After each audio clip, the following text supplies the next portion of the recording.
قرأت ایک فن بن گئی، قاری ایک الگ اس فن کا جاننے والا ماہر بن گیا، قاری قرآن کا.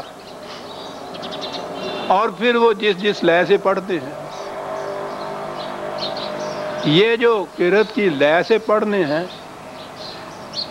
پھر میں عرض کروں آؤں پنجابی کی طرف، اور رہا نال قرآن پڑھتا ہے. کبھی سنیا جائے لفظ؟ تم نے یہ لفظ ہی نہیں سنے. ڈاڈا چنگے رہا نال پڑھتا ہے گا قرآن، خوبی ہو گئی. اب جو قاری آتے ہیں ان کی خوبی یہ ہوئی ہے کہ بڑے چنگے رہا نال پڑھتے ہیں. یہ قرأت حجاز میں پڑھتے ہیں، یہ قرأت مصر میں پڑھتے ہیں. آپ کو معلوم ہے یہ دو قرأتیں جو ہیں اس میں کیا فرق ہوگا؟ فن قرأت کے لحاظ سے تو جو ہوگا وہ الگ ہوا. یہ جو رہا سے پڑھتے ہیں نا، وہ گا کے پڑھنے میں، اس میں اتنی سی بات ہے. میں کچھ موسیقی کی بھی جانتا ہوں. یہ حجازی قرأت جو ہے وہ ایک راگ ہوتا ہے، بھیروں اس کو کہتے ہیں. وہ سورج نکلنے سے پیشتر آخری شب جو ہوتی ہے اس میں ان کا یہ راگ تھا. یہ راگ ہندوؤں کے ایجاد کیے ہوئے تھے. وہ اپنے ہاں کے دیوتاؤں کو جگاتے تھے. وہ ایسا راگ ہے جس میں بڑا ہی سوز ہوتا ہے، نرمی ہوتی ہے، لطافت ہوتی ہے بھیروں کے اندر. جو حجاز کی قرأت ہے نا وہ لے، وہ بھیروں راگ میں ہے. اس سے بعد ایک راگ آتا ہے وہ بھیرویں کہلاتا ہے. وہ دن چڑھے وہ شروع ہوتا ہے، اس میں کچھ جوش، تھوڑی سی مسرت، انبساط، خوشی، اس کا پہلو اس میں ہوتا ہے. مصری لے جو ہے وہ بھیرویں میں ہوتی ہے. اب ان قاریوں کے پڑھنے کے اوپر جہاں بے ساختہ آپ جھومتے ہیں نا، وہ مقام ہوتا ہے جہاں اس راگ کی ایک لے آتی ہے. سب بہرحال راگ حرام اور ان راگوں کے اندر قرأت جو ہے وہ اتنا بڑا ثواب بات ہے. یہ قرأت، یہ قاری، یہ اقرا، یہ وہ نفل ہو گئے. قرآن میں تلاوت اور قرأت رہ گئی، پڑھتے رہو. ایک ایک رات کے اندر ختم کر رہے ہیں. بڑے بڑے قاری آ رہے ہیں. اب تو ان کے منگانے کی بھی ضرورت نہیں ہے، ان کے کیسٹ گھر گھر کے اندر بات. اب قرآن کا اور زیادہ بڑے خوش کہ جی بڑی نشر و اشاعت قرآن کی ہو رہی ہے. گھر گھر ایک کیسٹ موجود ہے، گایا جا رہا ہے، پڑھا جا رہا ہے، رہانل پڑھا جا رہا ہے گا. قرأت قرآن کی جو ہو رہی ہے، اس سے زیادہ اور کیا نفاذ ہوگا اسلام کا کسی دور کے اندر؟ اتنی بڑی چیز ہو گئی صاحب. یہ الگ بات ہے کہ اس لاؤڈ سپیکر کو جب شروع میں آیا ہے تو اس کو مفتی صاحبان نے حرام قرار دیا تھا. اب وہ لاؤڈ سپیکر ہی نہیں ہے، اب تو VCR تک معاملے چلے ہوئے ہیں سارے.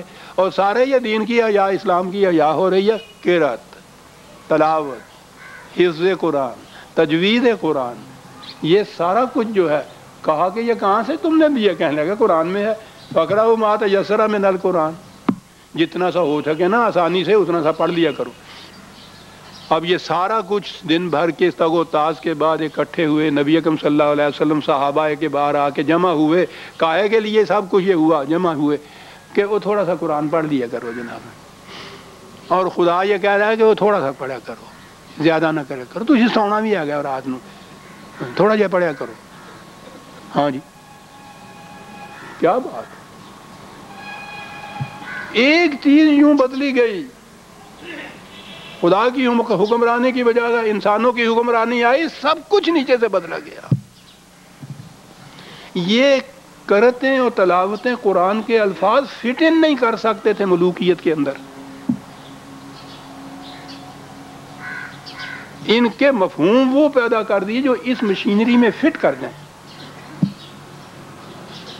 اب جتنا زیادہ اس میں زور دیے چلے جائیں گے اتنا ہی زیادہ نفاذ اسلام کی احیاء اسلام ہوتا چلا جائے گا. بس سیدھی بات. اور اعتراض کر کے دیکھیے آپ. اللہ اکبر.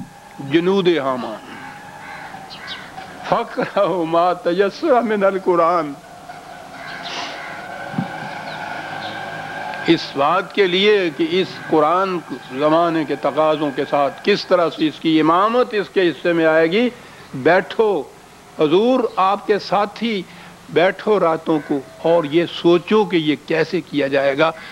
پروگرام اس طرح سے بناؤ کہ اس پہ عمل کیا جا سکے، ناممکن العمل نہ ہو سکے. جتنا ممکن ہو پروگریسولی، گریجولی، آہستہ آہستہ اس کو کرتے چلے جاؤ، اس لیے کہ علم ان سیکون منکم مرضى وآخرون یضربون فی الارض یبتغون من فضل اللہ وآخرون یقاتلون فی سبیل اللہ.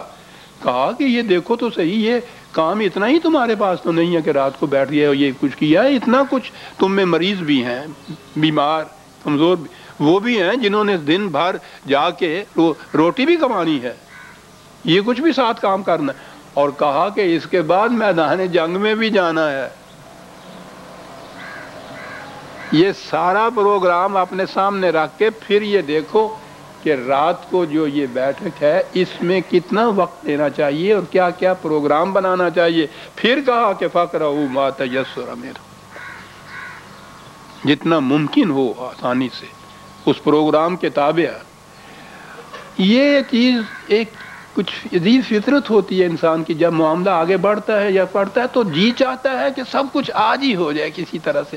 بڑی خواہش یہ ہوتی ہے دل میں، بڑا ذوق اور جذبہ جو ہوتا ہے وہ بڑا تیز ہو جاتا ہے انسان کا. یہاں یہ دیکھنا پڑا کہ خدا کو روکنا پڑ رہا ہے. سیل ذرا رس دیں، تھک جاؤ گے. یہ بڑا لمبی واٹ ہے، یہ منزلیں جڑیاں نے بڑیاں کٹھن ہے، سوچ سمجھ کے تھوڑا تھوڑا کرو، کوئی گل نہیں. یہ چیز جو رسول اللہ کے ذہن میں تھی، وہ جو ایک بڑی، میں کہا کرتا ہوں معصوم سی آرزو کہ یا اللہ میری ساری عمر اسی طرح سے مشکلوں میں گزر جائے گی یا یہ جو ہمارا سامنے منزل ہے، مقصود ہے، وہ حاصل بھی ہو جائے گا. یہ چیز تھی نا جس کے لیے یہ نظر آتا ہے کہ یہ بہت شدت سے تیزی سے آگے بڑھ رہے تھے. روکا گیا، انما علیک البلاغ وعلینا الحساب. تمہارا ذمہ یہ نہیں کہ تمہاری زندگی میں یہ کچھ ہو جائے، تمہاری ذمہ داری یہ ہے کہ اس کو پہنچاتے چلو جاؤ. یہ ہمارا قانون دیکھے گا کہ کب اس نے ہو جانا ہے. فقرؤوا ما تیسر من القرآن. اور اس کے بعد 2-4 منٹ دے دیں گے آپ. کیا پروگرام آگے ہے صاحب. یہ تو ہو گیا رات کو کھڑے ہوئے نفل پڑھیے، فقرؤوا ما تیسر، قرأت کیجئے، قرآن کی قاری بن جائیے. اس کے بعد اور پھر پروگرام وَأَقِیمُوا الصَّلَاةَ وَآتُوا الزَّکَاةَ. چل بھائی، روز یہ لکھا ہوا ہے نماز قائم کیا کرو، ادھر ادھر یعنی نماز پڑھا کرو، زکوٰۃ دیا کرو. یہ جو آپ کے ہاں کا بینک میں سود کی رقم ہے اس میں سے کچھ کاٹ کے ادھر الگ کر دیا کرو. پروگرام یہ ہوا. پھر اس کے بعد یعنی اتنا کچھ ہم کہ رسول اللہ راتوں کو جاگ رہے ہیں، دن کو سربراہی ہے، صحابہ کی جماعت بیٹھی ہوئی ہے، قرآن کھولے ہوئے ہیں، یہ سب کچھ ہو رہا ہے. کہا کے لیے نماز پڑھا کرو کہ اے زکوٰۃ دیا کرو. وَقْرَضُوا اللَّهَ قَرْضًا حَسَنًا، خدا کو قرض دیا کرو، قرض حسنہ. کیا بات تھی اس حسنہ کی. یہ اتنا وقت شاید نہ دیں شیخ صاحب، مجھ کو 5 منٹ اور چاہیے اگر ہے تو. ہاں شکریہ آپ کا جناب، آپ کا قرض رہا میرے سر پہ.